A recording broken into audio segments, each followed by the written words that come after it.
దయచేసి గమనించిన ప్రియమిట్లారా,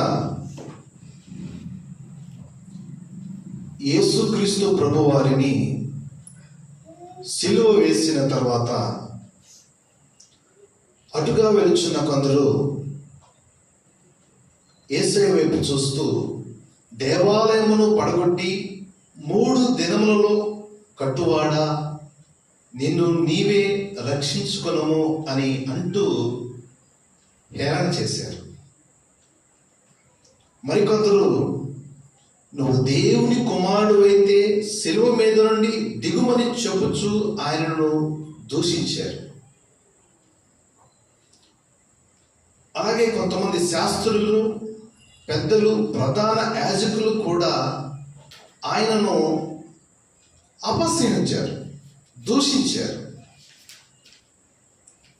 వీడు ఇతరులను రక్షించను కానీ తనను తాను రక్షించుకోలేడు అని ఆయనను హేళన చేశారు.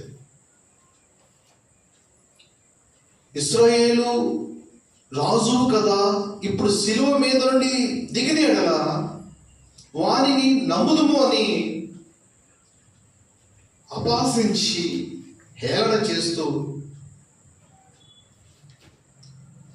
యేసయ్య వైపు చూస్తూ అనుకుంటున్న మాటలు ఇవి.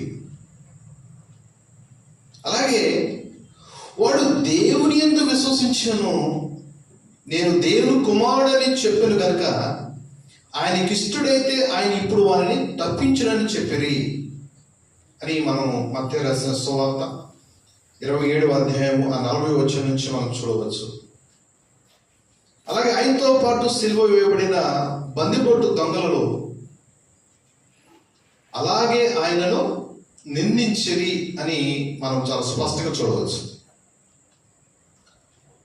సిలువ వేయబడిన యేసుక్రీస్తు ప్రభువాని వైపు చూస్తూ అక్కడున్న ప్రజలు, శాస్త్రులు, పరిసయ్యులు, ప్రధాన యాజకులు, బందిపోటు దొంగలు, అక్కడున్న ప్రతి ఒక్కరూ ఆయనను అనేక రకాలుగా దూషిస్తూ హేళన చేస్తూ, అటువంటి పరిస్థితిని మనము మత్తయి రాసిన సువార్తలో 27వ అధ్యాయంలో మనం చూడవచ్చు. ఇక్కడ మనం ఒక విషయాన్ని గ్రహించాలి. అదేంటంటే, మనుషులందరూ ఒక విధానాన్ని నమ్ముతారు. ఏంటది? నిప్పు లేకుండా పొగ రాదు అంటారు. ఈ లోకము ఏ విధానంలో నడుచుకుంటుంది అంటే, ప్రజలందరూ ఎక్కువగా ఎటువైపు ఉంటారో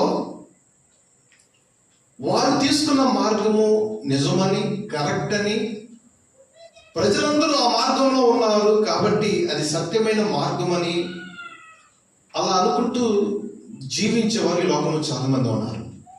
సహజంగా మనుషులు కూడా అలాగే ఆలోచన చేస్తారు. ఒక వ్యక్తి గురించి ఊరంతా చెడుగా మాట్లాడుకుంటుంటే ఎవరైనా సరే ఆ వ్యక్తి గురించి వింటున్నప్పుడు సహజంగా ఏమనుకుంటారు?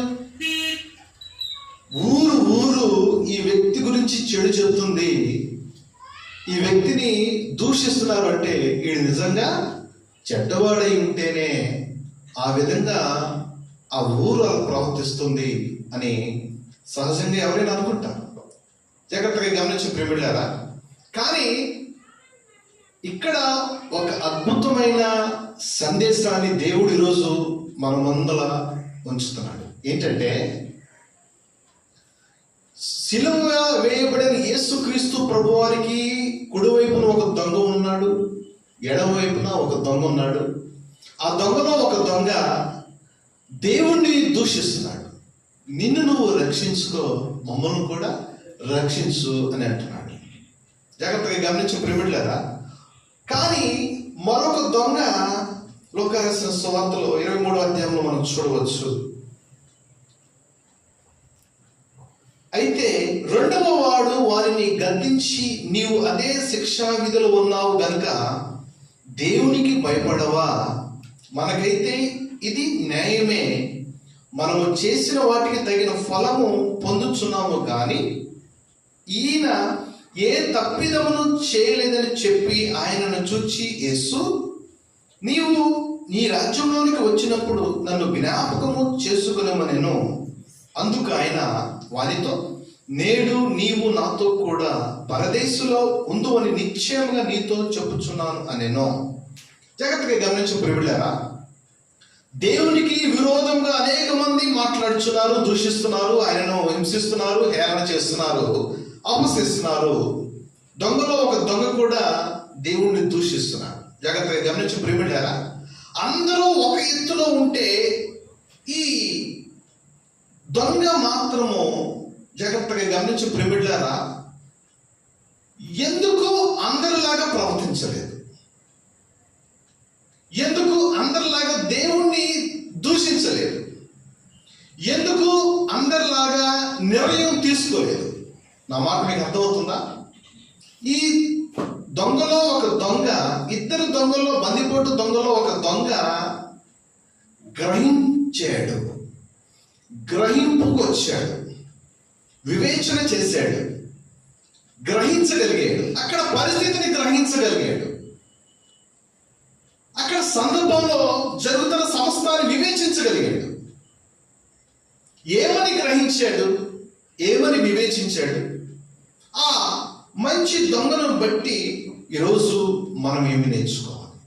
జాగ్రత్తగా గమనించే ప్రియులారా, వాక్యం ఏమని సెలవిస్తుందంటే యెషయా గ్రంథము 57వ అధ్యాయం చివరి వచనంలో, దుష్టులకు నెమ్మది ఉండదు, దుష్టులకు నెమ్మది ఉండదు, కీడు చేసేవారికి నెమ్మది ఉండదు, హాని చేసేవారికి నెమ్మది ఉండదు. జాగ్రత్తగా గమనించే ప్రియులారా, ఈ ఇద్దరు దొంగల్లో ఒక దొంగ గ్రహిస్తున్నాడు. అక్కడ పరిస్థితులన్నీ ఒక రకంగా ఉంటే, ప్రజలంతా యేసుకు విరుద్ధంగా ఉంటే, ఈ వ్యక్తి మాత్రము వివేచిస్తున్నాడు, గ్రహిస్తున్నాడు. ఏమని గ్రహిస్తున్నాడు అంటే, ఏమని వివేచించాడు అంటే, అంత జరుగుతున్నా సరే యేసుక్రీస్తు ప్రభువారు నోరు తెరవలేదు. ఊరంతా దూషిస్తున్నా, అక్కడున్న ప్రజలందరూ దూషిస్తున్నా, హేళన చేస్తున్నా, ఆయన నేను అలాంటి వాడిని కాదు అని కంప్లైంట్ చేయలేదు. ఆయన మౌనంగా ఉన్నాడు. జాగ్రత్తగా గమనించిన ప్రేమిడిలారా, ఒక ఆ మంచి దొంగ గ్రహించినట్టుగా, వివేచించినట్టుగా ఇవాళ అనేక మంది క్రైస్తవులు వివేచించలేకపోతున్నారు, గ్రహించలేకపోతున్నారు. ఏది పడితే అది నమ్మే స్థితిలో ఉన్నారు. జాగ్రత్తగా గమనించిన ప్రియులారా, అనేకులు అదే మార్గంలో నడుచుకుంటున్నారు కాబట్టి ఆ మార్గమే సత్యం అని అనుకుంటూ నరకంలో వెలుచున్న వారి లోకంలో అనేక మంది ఉన్నారు. కానీ ఈ మంచి దొంగ మాత్రము గ్రహించాడు. జాగ్రత్తగా గమనించిన ప్రియులారా, దుష్టులకు నెమ్మది ఉండదు కాబట్టి వారు దేవునికి విరోధంగా మాట్లాడుతున్నారు. వారు దేవునికి విరోధంగా పాపం చేశారు కాబట్టి, వారికి నెమ్మది లేదు కాబట్టి, ఆయనకు హాని జరగాలని వారు కోరుకుంటున్నారు.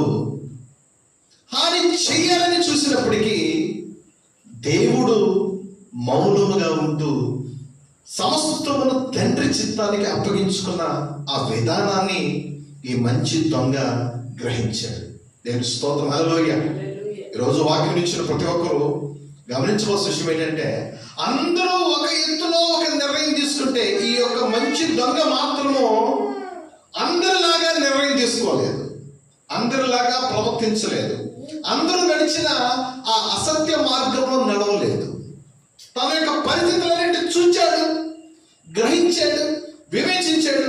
కాబట్టి యేసు గురించి ఒక మంచి అభిప్రాయం వచ్చాడు, ఈయన నిజమైన లోక రక్షకుడు అని. ఈయనలో ఏ లోపం లేదని గ్రహించాడు. ఎంతమంది దూషిస్తున్నా, హేళన చేస్తున్నా, ఈయన కనీసం వారి గురించి కంప్లైంట్ ఇవ్వలేదు, కనీసం నోరు కూడా తెరవలేదు. ఈయనలో ఏ లోపం లేదు కాబట్టే మౌనంగా ఉన్నాడు. ఈయన నిజాయితీ పరుడు కాబట్టే మౌనంగా ఉన్నాడు. ఈయన నిజమైన దేవుడు కాబట్టే సమస్తమును తండ్రి చిత్తానికి అప్పగించుకున్నాడని గ్రహించగలిగాడు. దాని స్తోత్రం, హల్లెలూయా. ఆ మంచి దొంగ గ్రహించినట్టుగా, వివేచించినట్టుగా ఏనాడైనా నీ జీవితంలో అట్లా మంచిగా గ్రహించావా, వివేచించావా? లేదే జాగ్రత్తగా గమనించి ప్రేమిట్లారా, ఇవాళ క్రైస్తవ సమాజం ఎటు ఉంది అంటే, ఎలా ఉంది అంటే, ఎవరైనా సరే ఎక్కువగా ఏ అసత్య మార్గంలో నడుచుకుంటున్నారో ఆ మార్గమే కరెక్ట్ అనుకుంటూ ఆ మార్గంలోనే వెళుతూ నశించిపోయేవారు చాలా మంది ఉన్నారు. ఈ లోకంలో మంచి ఉంది, చెడు ఉంది. మంచి పక్షాన ఎవరు లేరు, చెడు పక్షాన అందరూ ఉన్నారు. సహజంగా ప్రజలందరూ ఏమనుకుంటున్నారు అంటే, నిప్పు లేకుండా పొగ రాదు అన్న యొక్క సామెతను ఆధారంగా చేసుకుంటూ ప్రజలందరూ ఆ మార్గాన్ని ఎన్నుకుంటున్నారు. అంటే ప్రజలందరూ ఆ వ్యక్తి పక్షాన ఉన్నారు కాబట్టి ఆ వ్యక్తి మంచోడు అని, ప్రజలందరూ ఆ వ్యక్తికి విరోధంగా ఉన్నారు కాబట్టి ఆ వ్యక్తి చెడ్డోడు అని ఈ సమాజము ఒక నిర్ణయానికి వస్తుంది. కానీ వాస్తవంగా అక్కడ ఏం జరుగుతుంది అని గ్రహించగలిగేవారు, వివేచించగలిగేవారు, గ్రహించి వివేచించి జ్ఞానంగా ఒక నిర్ణయం తీసుకుని దేవుని నామాన్ని మహిమపరిచేవారు లోకంలో చాలా తక్కువ మంది. ఎందుకంటే ఇవాళ సోషల్ మీడియాలో ఫోన్ ఓపెన్ చేస్తే, యూట్యూబ్లో ఫేస్బుక్లో వాక్యం విందామని ఓపెన్ చేస్తే గందరగోళం. ఒక్కొక్కరు ఒక్కొక్క రకంగా చెప్తున్నారు, ఒక్కొక్కరు విమర్శించుకుంటున్నారు, ఏమైనా చేసుకుంటున్నారు, దూషించుకుంటున్నారు. మేమే కరెక్ట్ అనుకుంటారు. జాగ్రత్తగా గమనించిన ప్రేమిట్లారా, ఈరోజు వాక్యం ఇచ్చిన నీవు గమనించవలసిన విషయం ఏంటంటే, ఈ మంచి దొంగ గ్రహించాడు, వివేచించాడు. కనీసం ఆ గ్రహింపు, ఆ జ్ఞానము, ఆ వివేచన నీకుందా? ఇవాళ అనేక మంది క్రైస్తవులకి ఈ గ్రహింపు లేకపోవటం వలన, ఆ వివేచన లేకపోవటం వలన, ఆ విధానమైన జ్ఞానము లేకపోవటం వలన లోకంలో అందరూ ఎటుపోతున్నారో ఆ మార్గానే పోతూ దేవునికి విరోధులుగా, శత్రువులుగా ఉంటూ వారికి తెలియకుండానే నరక మార్గాన్ని ఎన్నుకుంటూ నశించిపోతున్నారు అనే విషయాన్ని ఎవరు గ్రహించుకోలేకపోతున్నారు. కాబట్టి ఈ మంచి దొంగ నుంచి ఈరోజు దేవుడు మనకు ఏమి నేర్పుతున్నాడంటే, పరిస్థితులన్నిటిని బట్టి నువ్వు ఒక నిర్ణయానికి రాకూడదు. మనుషులు తీసుకున్న నిర్ణయాన్ని బట్టి నువ్వు ఒక నిర్ణయానికి రాకూడదు. మనుషులందరూ ఒక పక్షాన ఉన్నారు కాబట్టి వారి పక్షాన నువ్వు ఉంటూ ఒక నిర్ణయానికి రాకూడదు. సమస్తమును నువ్వు పరీక్షించగలగాలి, వివేచించగలగాలి. అక్కడ నువ్వు జ్ఞానం చొప్పున దేవుడు ఎవరి పక్షాన ఉన్నాడో అనే వివేచన నువ్వు కలిగి ఉండాలి. నేను స్తోత్రం. హల్లెలూయా. ఎంత గమనించి ప్రేమిట్లారా, దేవుడి విరుద్ధంగా అక్కడ ఉన్న వారందరూ ఎటువంటి వారంటే వారు దుష్టులు. వాక్యం ఏమని సరుస్తుందంటే, దుష్టులకు నెమ్మది ఉండదు. వారు నెమ్మది లేకుండా జీవిస్తున్నారు, నెమ్మది లేకుండా బ్రతుకుతున్నారు. కాబట్టి ఆ యేసును వారు చనిపోవాలని కోరుకుంటున్నారు.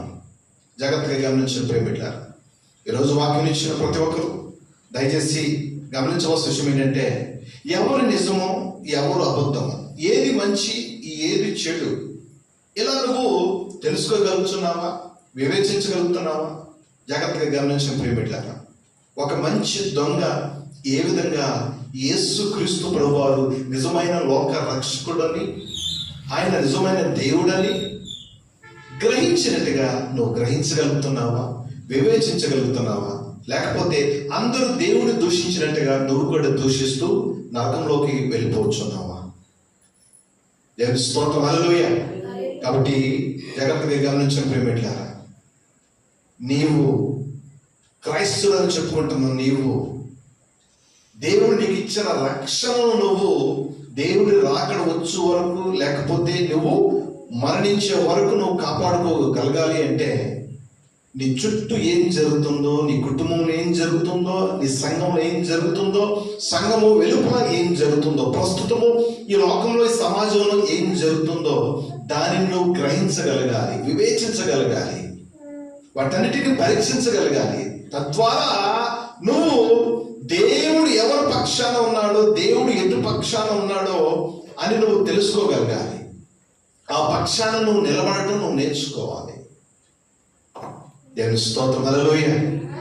ఈరోజు ఆ దొంగకున్న జ్ఞానము, ఆ మంచి దొంగకున్న ఆ జ్ఞానము, ఆ వివేచన, ఆ గ్రహింపు కనీసం నీకుందా అని ఎవరికి వారు ఆత్మ పరిశీలన చేసుకోవాల్సిందిగా ప్రభు పేరట మనం చేస్తున్నాం.